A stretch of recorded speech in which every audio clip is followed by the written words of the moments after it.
Darlings, my name is Gordy. I'm the Balkan girl. I'm the ultimate Balkan girl. You know, before me there was one Balkan girl, Modesty Blaze. She was a refugee. I'm not a refugee. I'm economic migrant. Very annoying, I know. And when I steal jobs, I actually tend to do them better than the locals. So no apologies there either. But one thing that I've actually realized in my time in this country is very big difference about mums. You know, mums in the UK, when their offspring are ready to go and leave home, they just go, goodbye, see you at Christmas, and we will cope for about 4 hours together. We'll hang on for dear life and we'll survive Christmas together. French mums will go, au revoir, hopefully never to see you again, because I will probably go and be some kind of hippie grandma and dedicate my life in Asia, Africa, somewhere doing some useful things. Now, Balkan mum, no. Balkan mum is quite different, and I am very proud to have continued the tradition. When you say to the Balkan mum, you are leaving.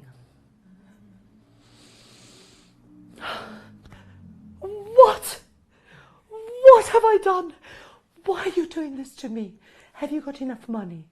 Are you wearing boots? Where's your hat? You are exposing too much skin. Have you got enough money to pay for your own dinner? So that he doesn't blackmail you, because it's assumed that the man has forced me to leave. In fact, in my case, it was actually my mom.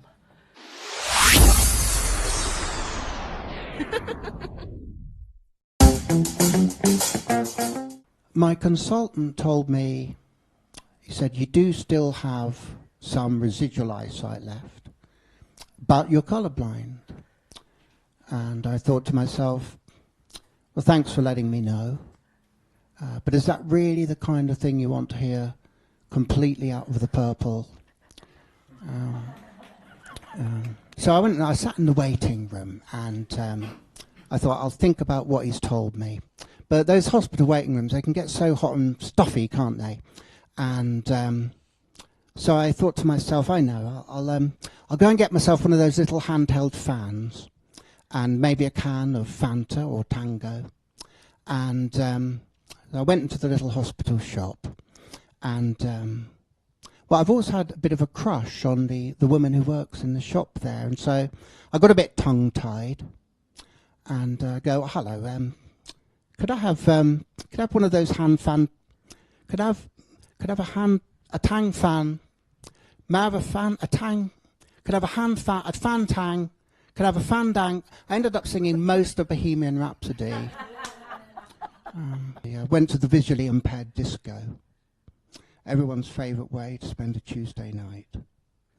And I was chatting to a lady there, but because of my low to no self-esteem, I thought she was only talking to me, you know, out of sympathy. And I couldn't get it out of my head, but she invited me back to her place, actually, and with her, and we had Merlot and Hobnobs. They're a well-known biscuit, and we were petting on her futon, which was remarkably easy to assemble. And I'm still thinking, is this pity petting? But she led me into her bedroom, and, well, I can only really say we had full adult relations. I think the clinical term is grateful. And I said to her, thank you for that. That was a truly beautiful experience.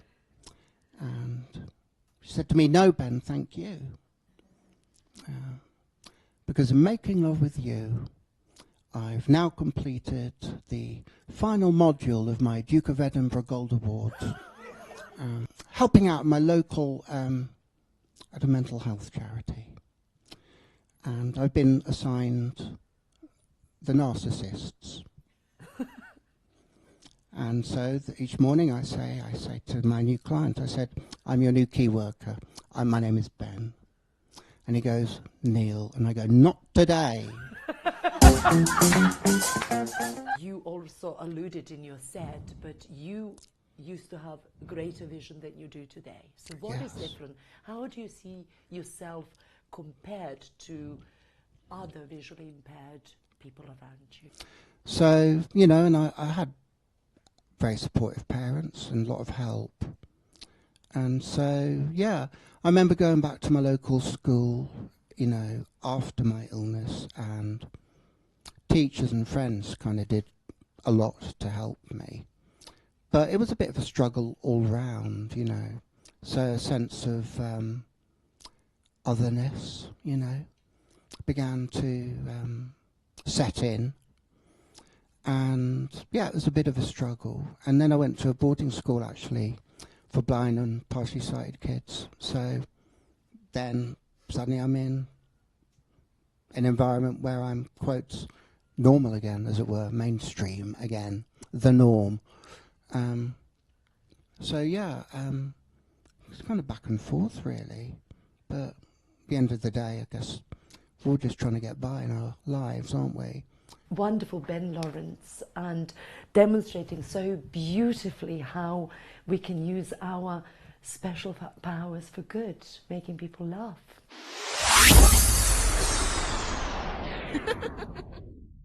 Our second performer comes all the way from, I don't know where he comes from. He lives in London, so shall we ask him? Please welcome to the set, Mr. Spooky. Well, if you want to know where I'm from, it's your pal Dracula near his castle on the border of Romania and Serbia. There's no border there. I just made it up. How you doing, Gordana? Doing great. It's Danube. It's natural border. It's Danube. Ah, the Danubes. Yes. Ah, yes. Very, very Francais. Parlez-vous anglais? I speak many languages. I'm a spooky ghost. Any questions you'd like to ask me? Yes. Do you dress up? Is that your way of being? Well-being is to dress up as somebody. I think it's very important to look your best. You know, some people out there just pull their shirt over their heads. That's not a good look. And what changes internally when you dress up? Well, people look at my midriff a lot more, I've noticed. See what's going on down there. Sometimes I feel a little self-conscious of my weight.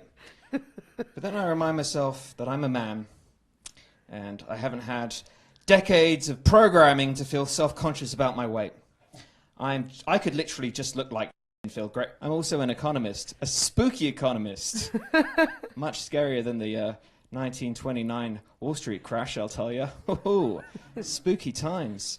Let's think of some economic jokes, Cortana. My personal Pandora's box is my Outlook folder. When I returned from annual leave, blimey. Where have you been for the Marcoms meeting? I was on agreed upon holiday. I'll tell you, it's difficult working in Marcoms when you're a spooky ghost, you know? No one pays attention to you. Sorry, I'm being so candid. I'm quite transparent. Well, so God Zeus was quite brutal with you, really. Oh, Zeus, I remember him. Hades, much more chill, I'll have you know. A lot more chill. You know, Zeus once, like, ate his son. Monstrous. Yeah, he broke the Atkins diet. Oh, what an absolute legend. Zeus. Oh, Zeus. Blimey. I'm trying to think of a Greek pun. I've got an Italian one. I had an Italian friend who died. I sent my condolences. But that's not Greek. Oh, my French friend showed me a midriff. I got an eyeful. Hey. I'm actually quite the physicist. You know, I saw Einstein the other day. You saw Einstein? I saw Einstein. Oh my gosh. And his cousin what did he say? I saw his cousin Frank Einstein. But no, Frankenstein and Einstein. Anyway, Einstein was walking along with his girlfriend. And his girlfriend said, look, Einstein, I just need two things from you right now. Time and space. He goes, yeah, and what's the second thing? So where does your inspiration for being funny come from? I mean, is it relating to your letting go of something? Or I had a pretty strict dad. That certainly helps. Making all those kids on the playground laugh. I had a hole inside me, and only the validation of other people would fill it. Loving it. And so I assume you were popular as a kid. No. No, I craved the attention and validation of others. I wanted it so much.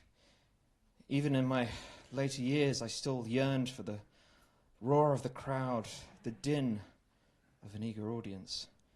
But I never quite... Got ya. Well, that was a very good try. I mean, let me feel sorry for you for nanosecond. I can't. Well, thank you very much for having me, Gordana. Thank you so much for coming and entertaining us. That was wonderful.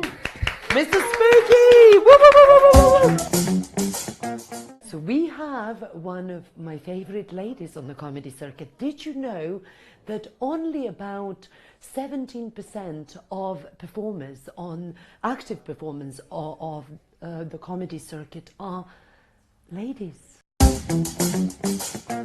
Hello, my name is Cecilia, which can also be pronounced Cecilia. That is because my family come from Slough. I grew up in Slough, but my mother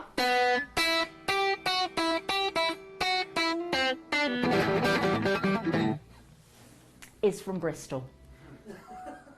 Now, my great-grandfather was Italian, and when he emigrated to Bristol, he did not want to become a typical Italian stereotype, so he became an ice cream salesman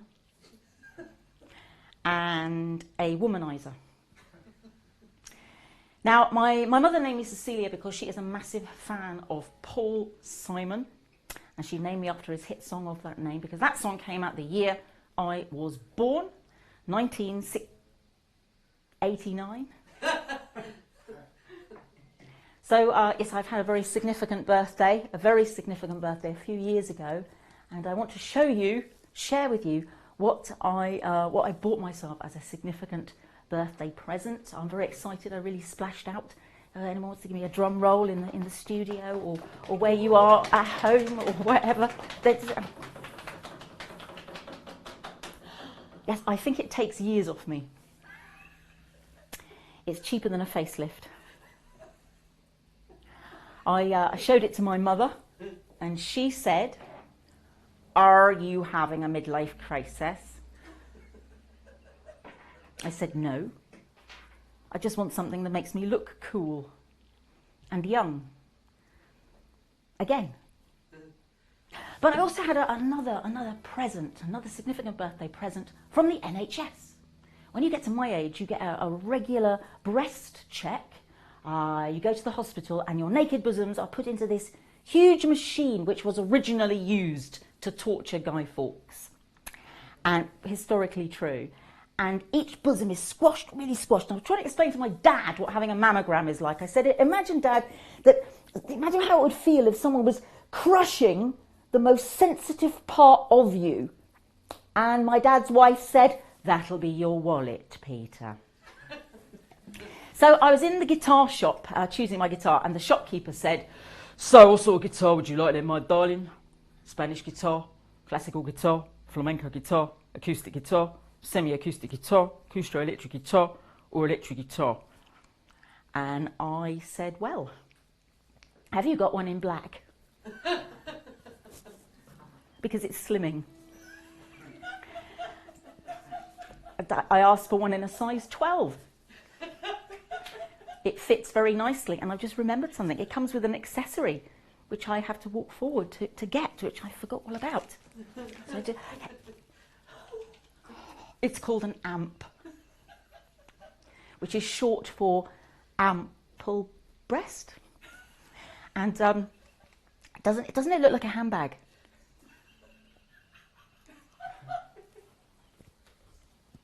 And just like a handbag, it's really, really handy for keeping your lip gloss in. And your hairspray.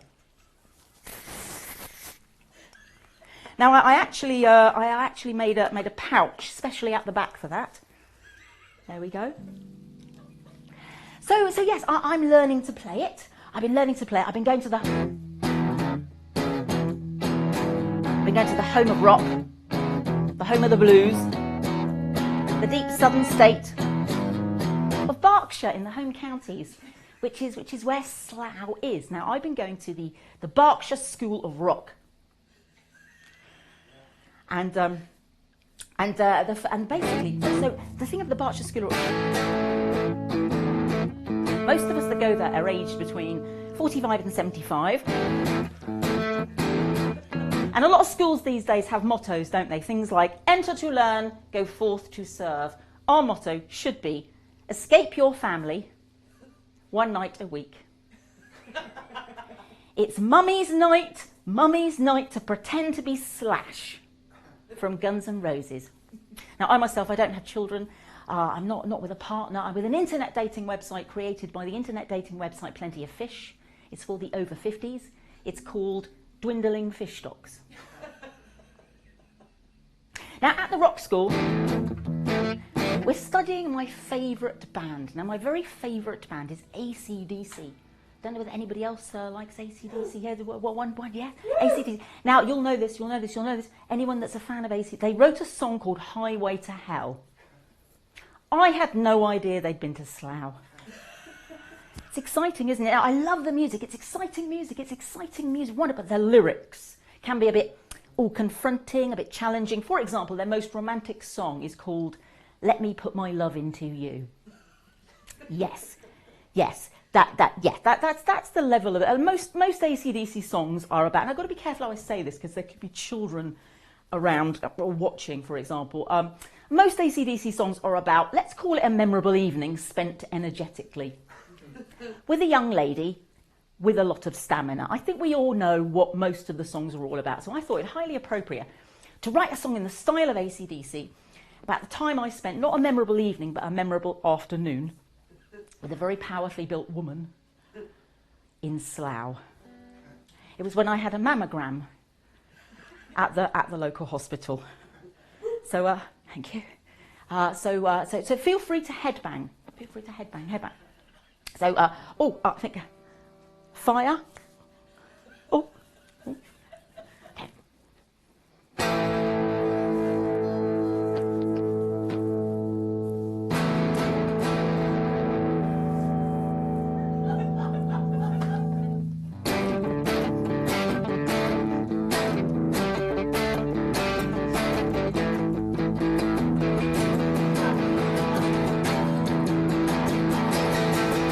It was a hot afternoon in the middle of June. I was sitting in an NHS waiting room. I was flicking through Hello when she called my name. She told me to come to the room and get changed. She said, put your clothes on the back of a chair. I said, where? She said, that one over there. So I took off my clothes. She said, no, just strip to the waist. Had to put my trousers back on in haste. She examined my left breast. That is when I realised no man had touched it since 2010. She flopped it into the X-ray machine and she gave me a damn good routine diagnostic screening. She was a whole lot of woman. She was a whole lot of senior radiographer.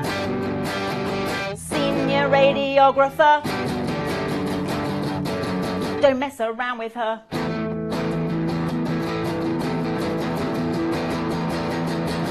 She knows there's only one way to get decent x-rays, and that's to flatten your breasts between two glass plates. She squeezes them more, so it's really, really sore. She takes the mammogram, becomes like harder than before.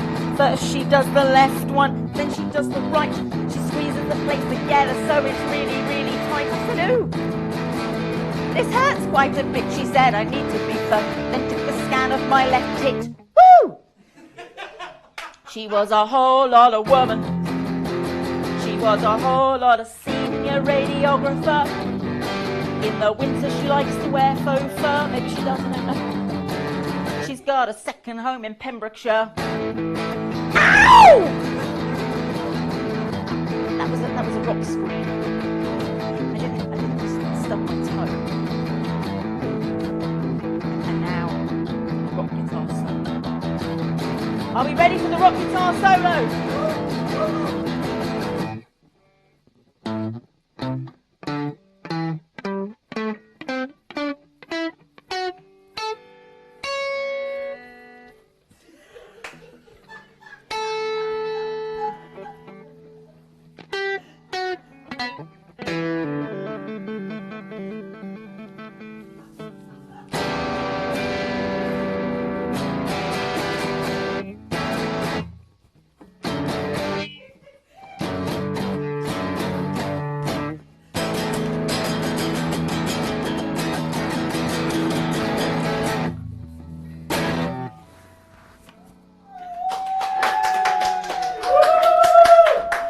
so much. Thank you so much. Thank you. Tell me, where does your inspiration come from? Because a lot of what is in your set is actually quite revealing, and it's emotionally charging. I found I related to that enormously. Wow. So, how are you comfortable talking about that? Would you mind sharing the content? Where did the creative idea come from? Well, I go to a rock school, and it's not called the Berkshire School of Rock. It's called the Berkshire Rock Project. Right. But I thought the Berkshire School of Rock sounded funnier, because it is, and it's I love it. I've been doing it for 5 years, and I just find it really exciting to play the rock music. And so I've done a solo show about it as well, and I've been learning the rock guitar and sort of I've been learning a lot of, I guess, posing. How to pose with the guitar. That's the thing I'm really interested in. How to make the moves. So yeah, I just love playing the music, and and it's true. It's on a Wednesday night. We're all of a certain age, and it's just a lot of fun. So yeah. And the lady senior radiographer, is she real? Yes. Is that a real situation? Well, I do. I have had mammograms. Yes. So it's and I thought, I mean, as it's about a quite a powerfully built woman throwing you around, and that is the subject of a lot of rock songs. Yes, that I thought it's a perfect style to do a song about a mammogram. That's what I thought. So, and I want to make it that men and young women who don't have mammograms understand what it's like to have one. So I put the joke in about explaining it to my dad, so that people who don't experience, hopefully that's the idea, that everyone will find it funny, but it's probably, mainly people who, like myself, who have them find it funny. But I'd like it to be just that everyone can see it's just a painful procedure, and everybody, young or male or female, goes to hospital to have that. Yes. So hopefully everyone will find it funny. I don't know. Yes. And how long have you been performing? I've been performing for years and years and years and years as a writer, performer, actress and stuff. Decades. Decades. Yes. And it doesn't show. It does. It does sadly, indeed. Sadly. Very much the superstar. Superstar. Don't put yourself down. Diminishing behaviour stops now. Because, as a character, you've got to get off the stage for your own well-being. Get off the stage, leave that, because otherwise you're like a method actor, aren't you? Yes. Now, what would you say to yourself, to your younger self? So imagine you are 2 years into comedy, in the male-dominated environment, and it's a long journey to this, to fire behind you, to being the rock chick. What would you say to your younger self? What I would say to my younger self is just that you are not anywhere near as good as you think you are. Just keep doing it. You eventually might be a lot better in a number of years' time. You just don't realise how you just get better over time. You don't realise. You just start doing everything straight away. You don't realise how long it takes to get comfortable in front of an audience, and how much you learn. And there are people who are brilliant straight away. There are brilliant people who are. And you just don't know. But I think also not realising that you're not that good is a great motivator. You've got no idea. So you keep on going and going and going. And eventually, but you've got flames behind you. Oh, hello. I just it will take a long time. So don't enter competitions after you've done it for a few months. Just enter them after maybe 5 years. Not straight away, which is what I did. I did loads of things straight away. Was that stressful? How did you find Well, yeah, I mean, I would have been a lot better if I'd waited, if I'd realised it takes time to get better. Yes, yes.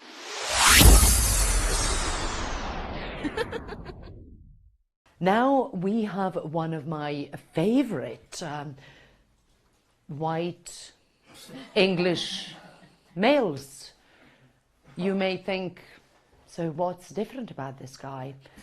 Well, he just happens to be very, very special. He also hosts, he is a producer, he writes, and he is very, very hilarious and very kind person. That's what's special about him. Please welcome to the set, Mr. Luke Terry.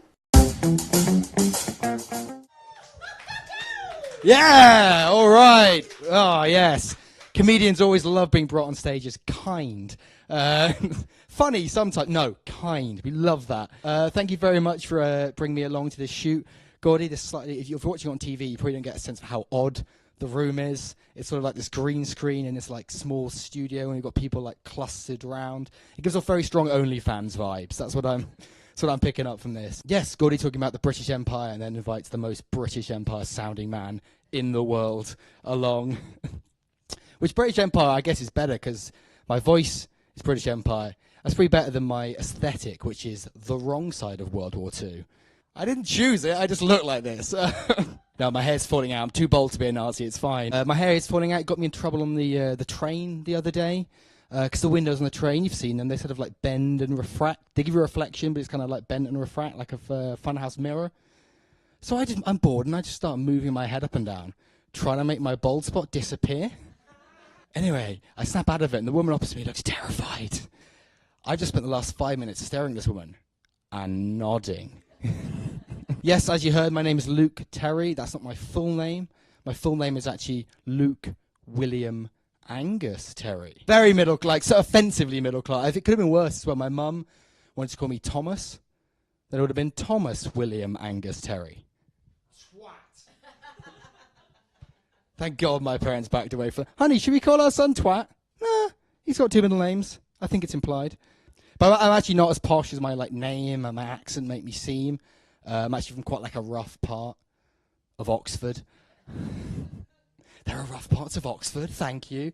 Admittedly not going to get me on the next like comic relief charity ad, is it? Every day, Luke has to walk 5 miles just to fetch his family a bucket of artisanal gin. There is a gin place closer, but the wallpaper there is so gauche. No, I did grow up quite posh. I don't have any money now. I'm a freelance writer. That is my main source of income, freelance writer. Living in London, not the easiest thing. My landlord's like, oh, that'd be £800 a month, please. I'm like, how about a sonnet? Yeah, but I did grow up posh, so every now and again I get to go home and like play act like I'm still posh, you know, do all the middle class things, like put on wellies, walk a Labrador, impregnate the au pair. Just middle class stuff. I miss middle class food, like posh food, because the food that I buy now is just the food that says what it is, like Aldi basic cheese. But if you buy middle class food, you get like a little story on the back about like the founding of the company.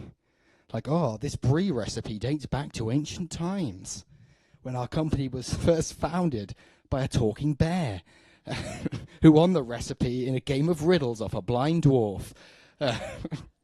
I think they go too far with it sometimes as well, like with animal products especially. Like you pick up a packet of sausages, you start reading it.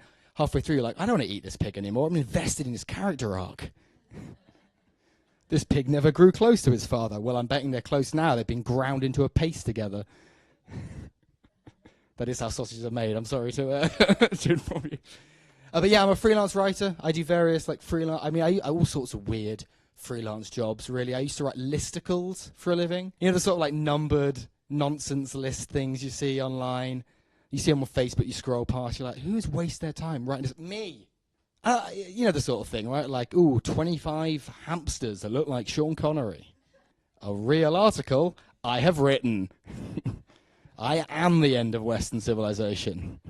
You don't still be writing top 10 lists as a job when you're middle-aged. Still doing top 10s, but then get increasing like bitter and resentful. Like 10 reasons I should be allowed to see the kids. 10 sex problems that are incredibly normal at my age. Janet. Yeah, I do all sorts of strange freelance things. I got asked to be a children's entertainer. So I'm on the freelance website, so you get sent jobs. They asked me to be a children's entertainer. And I didn't want to do the job, but I reply because I'm curious. I'm curious who they think I can play. They wanted a Disney character. I'm like, oh, well, it could be Gaston or some charming prince. No. They get back to me. They want me to play Dash, the little kid from The Incredibles.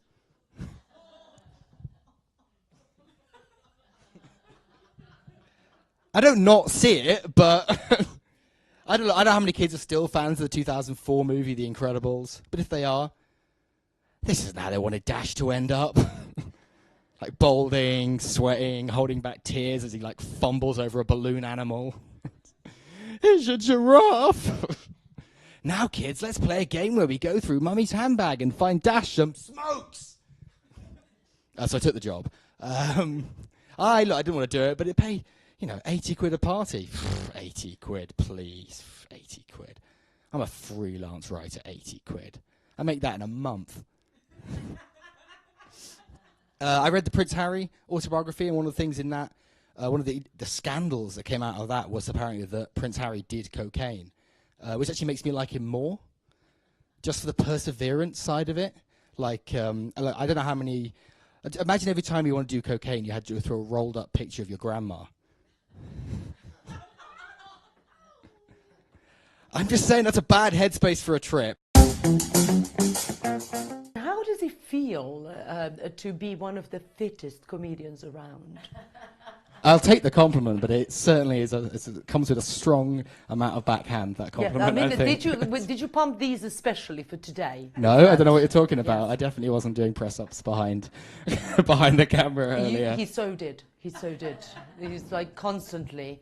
And I was just going to tell you, I mean, this is not part of the interview, I was just going to tell you, you really ought to stop that because, middle-aged women and stuff, I mean, it is dangerous. I could have a heart attack on set, and that's just not we're on. a mental health do you mind awareness show. I taking thought your I should. press-ups somewhere else, just at least do it in the privacy. We're a mental health awareness show. I thought I should bring a healthy dose of body dysmorphia with me. What makes Luke Terry be and stay healthy? Expectation, I don't know.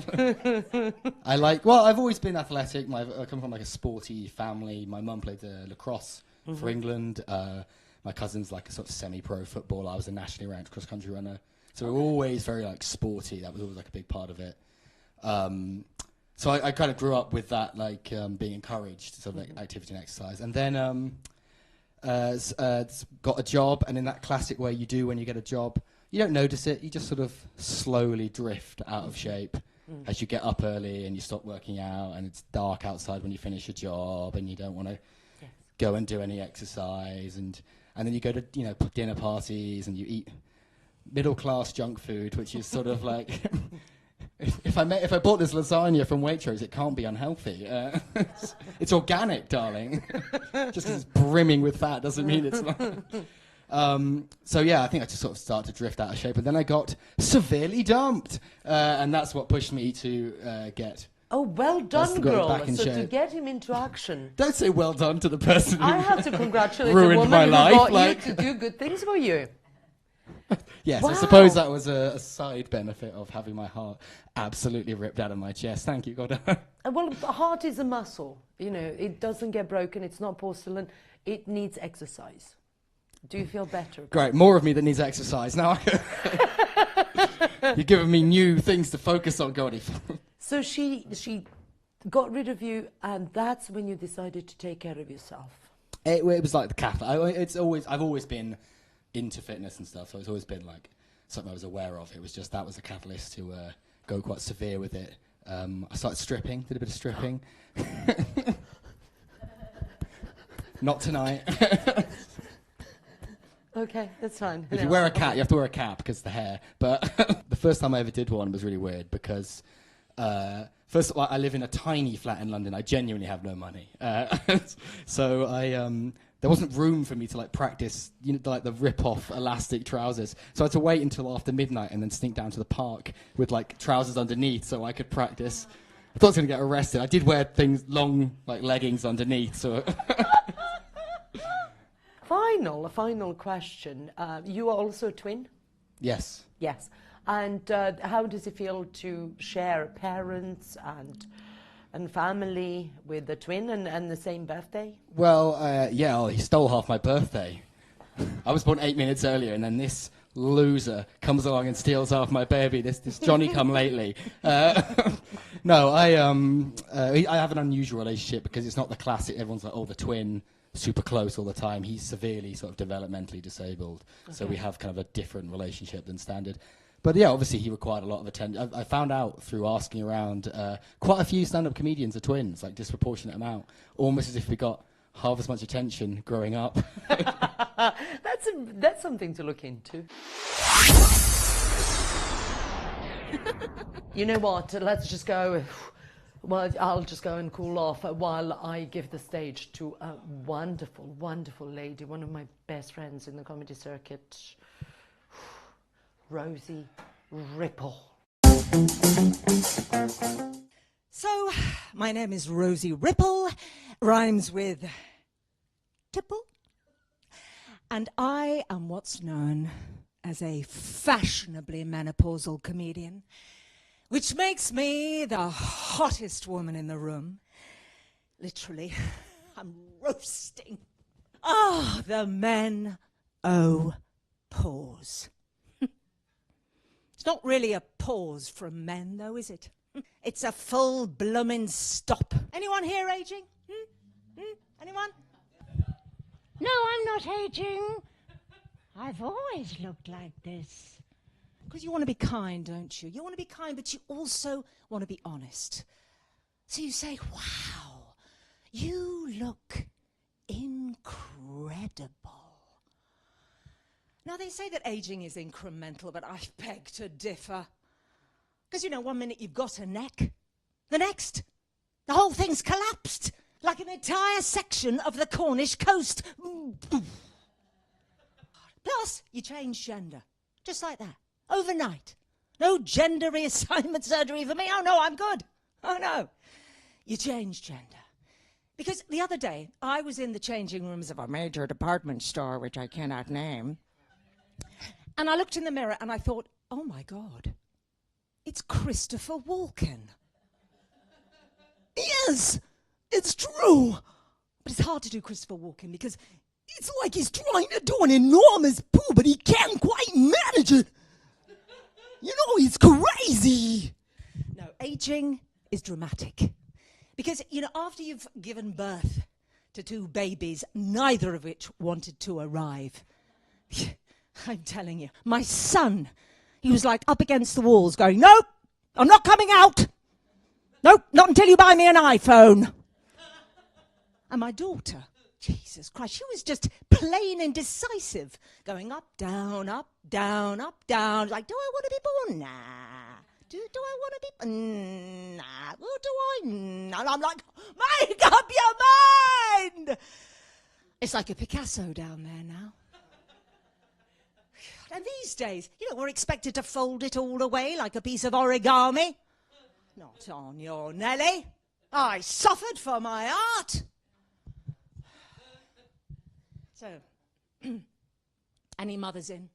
Mothers? Ah, there it is. The strangled yelp of guilt and shame.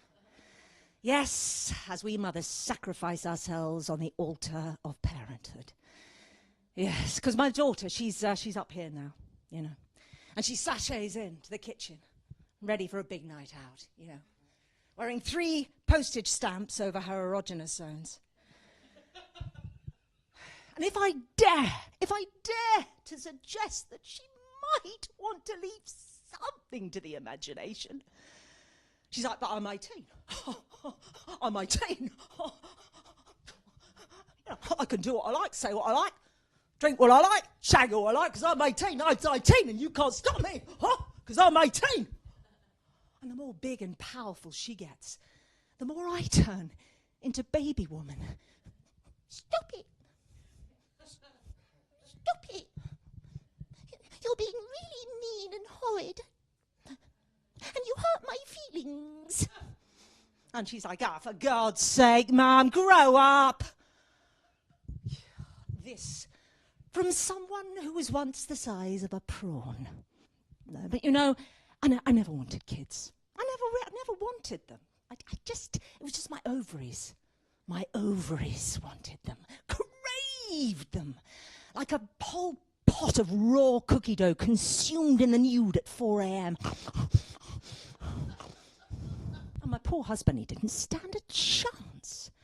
Because there I was, broody as hell, oozing pheromones in the slug and lettuce.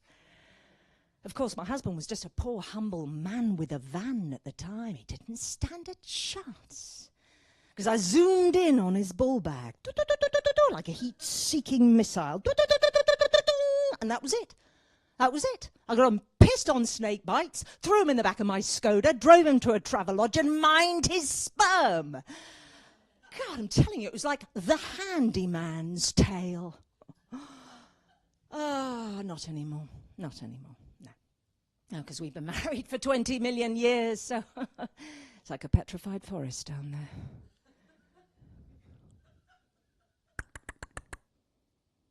Hello? Hello? Hello? Anybody there? Anybody there? Anybody there?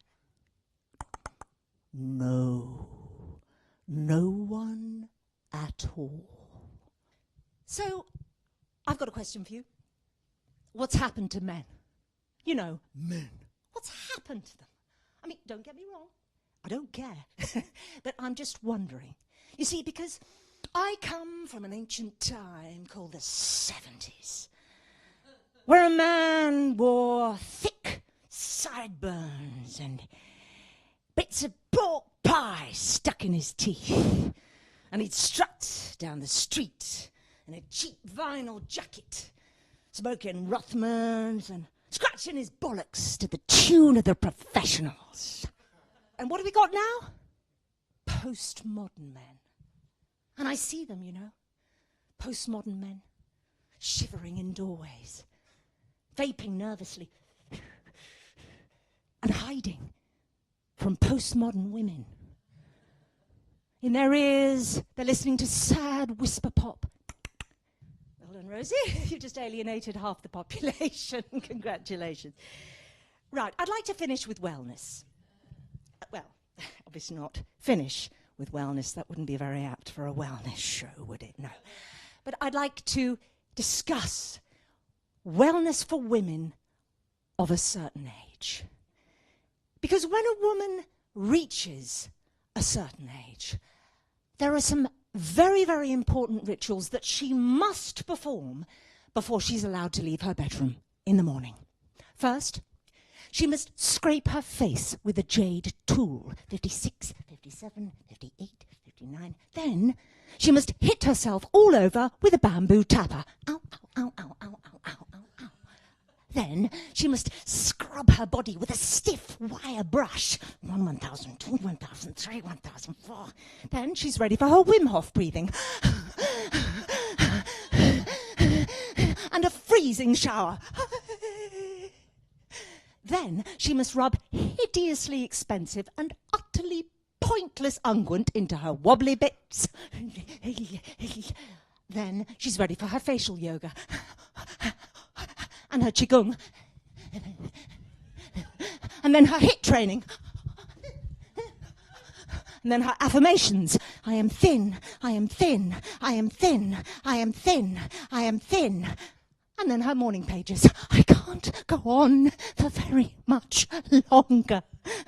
And finally, her supplements. Spirulina, chlorella, maca, yucca, chaka. Until finally she's allowed to leave her bedroom. She goes downstairs to her kitchen to find that her husband has left her for another woman. Her children have grown up, left home, her dog has died, and there is a completely new family sitting in her kitchen. And all because someone stood up for her on the bus. Now, for our lovely audience, they don't know that they have a luxury of having 2 alpha females. Indeed they do. In the same set. Who haven't wiped each other out yet. That's right. Yes. Yes, we coexist. We do. And it's pretty harmless affair. Yes. Is. So Yes, what it's a bit like China and America, isn't it? We just sort of navigate each other. We navigate each other. That's right. That's really good. But we do maintain eye contact. Yes, we do. And we do kind of mirror. Lines of channel open. Loving it.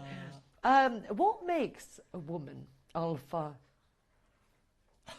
female, and the secondary thing is pros and cons of that? Okay, very good question. In my case, I can only speak for myself.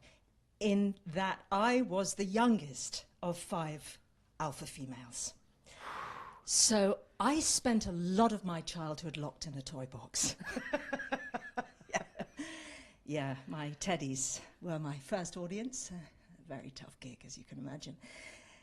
So just being sort of squashed, really. And I think it was a sort of survival thing for me, really. It was like, if I don't make some noise, I won't get any food, any water, or any sunlight. Yeah, literally. No, Wow. no. No, I wasn't. I'm very happy to say in a box.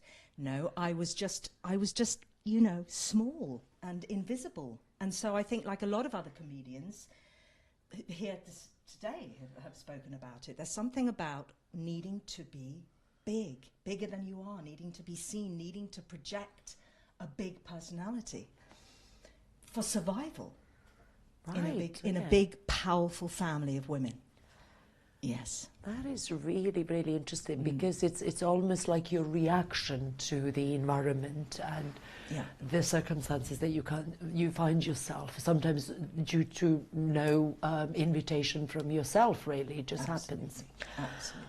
Wow, I'll have to think about that. I have no follow-up or joke on that. Okay. But you are one of the performers that is probably, why I find you amazing and why I've invited you, is you have incredible abundance of creative energy. I think you're one of the performers that writes the most, that performs the most diverse sets. You could be a housewife in one, and you could be a yoga instructor in the other. You could be Australian, and you could be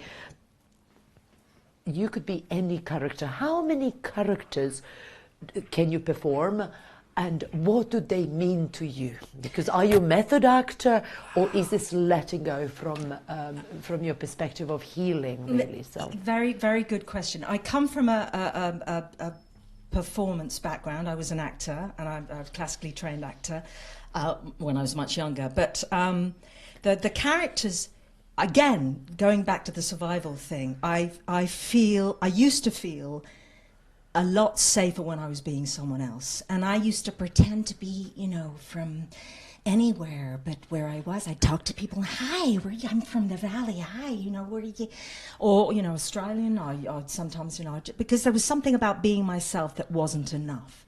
So I developed an ear and a need to just hide, I think. It's weird, it's a strange dichotomy between wanting to be seen and wanting to hide at the same time. Yeah, I don't know, I'm a mess, Gordy. wonderful. No, I love it. I love it. But beautiful, delicious mess. Love it.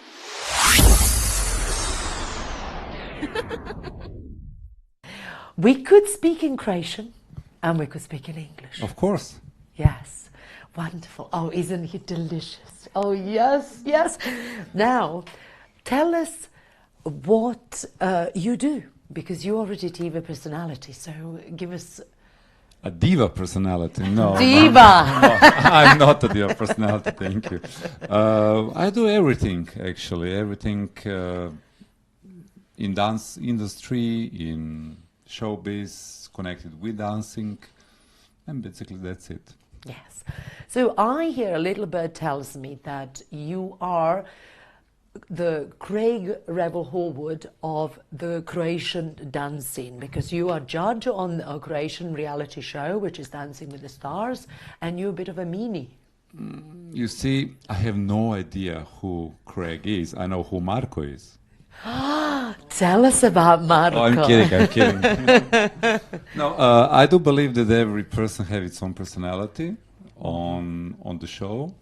And by the occasion, I got the mean one, which actually is not the mean, it's more realistic. But these days, I feel we miss a realistic point of view. So that makes me mean, I guess. I love it, because it is, and the way I see it is actually, some people would say brutal, you do the feedback, but feedback is a gift, isn't it? You give the feedback and you don't have to speak. You could just say, oh, that was brilliant, and move on. But you love that person and respect them enough to give them the feedback that they can work on and improve. Please go back to Croatia and tell them that. I will. Put me. So I will. I mean, he arrived on broom today, right? Absolutely, and it's a new broom. New broom. Yes. I mean, it is Halloween after all when we're recording this. So, yes. So, you know, it's just actually the lens, the filter that people use to see. Exactly. Actually, I was also telling to all of the competitors on the show that I'm giving them a positive feedback for them to improve. But yeah, they don't want to talk to me afterwards. Yes. But, you know, I work in the corporate world, and, you know, when somebody accuses somebody else of harassment or bullying, and that's kind of becoming a theme, and it's not actually about the intention of the communication, it's actually how that person receives it. Absolutely. This is true. This is true. I think most of the competitors or the celebrities in the show, they are not ready to accept any kind of comments. But I will just say most of them are really, really well behaved, so they will not say nothing. Yes. But you can see that in their eyes. Yes, yes. So how do you know that your feedback has made a difference? Can you actually tell when you're giving feedback to a person? Because we have the same thing in comedy. You know, I see you as Rosie Ripple, character comedian, because you're playing a role, you're playing a meanie, and you're actually quite funny. You know, as a mean character. In fact, you are one of the darlings. I think you're one of the kindest persons on this planet. Thank you. So there you go, Croatian viewers. How do you know that you've made a difference to somebody's performance, to somebody's life, with your seemingly brutal feedback? If they get offended, for sure it's a difference, because any kind of emotion, either positive or negative, affects on you, it will affect on your dancing. And this is what I'm trying to accomplish with them. I'm not always a negative person, of course, but in the most cases it looks like I am. Okay, wonderful. Now, if you were to compare strictly, tomorrow you are going to BBC Studios, right? We are going together as far as we are. On your date tomorrow? Yes. I mean, we're not. We're just friends. We've been friends for years. But how do you see Strictly and Dancing with the Stars? What would you say are similarities and what are the differences? What did the British get right? What did the Croatians get right? Be brutal. Be brutal. I mean, be Marko. I will just say the only difference is a language.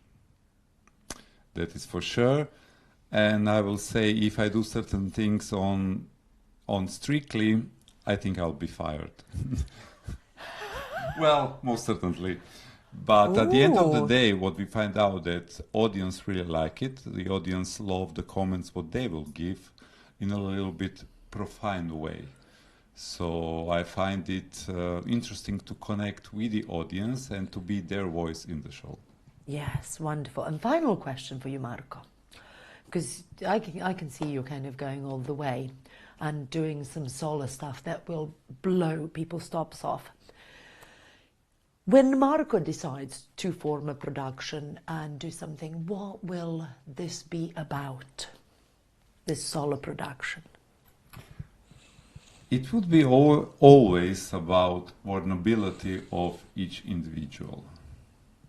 I think that's always the most interesting and strong point, a really, really strong point for each character, either in the show or in the real life, but actually to talk about the vulnerability and make it fun, make it interesting. Sleep well and see you next week. Goodbye.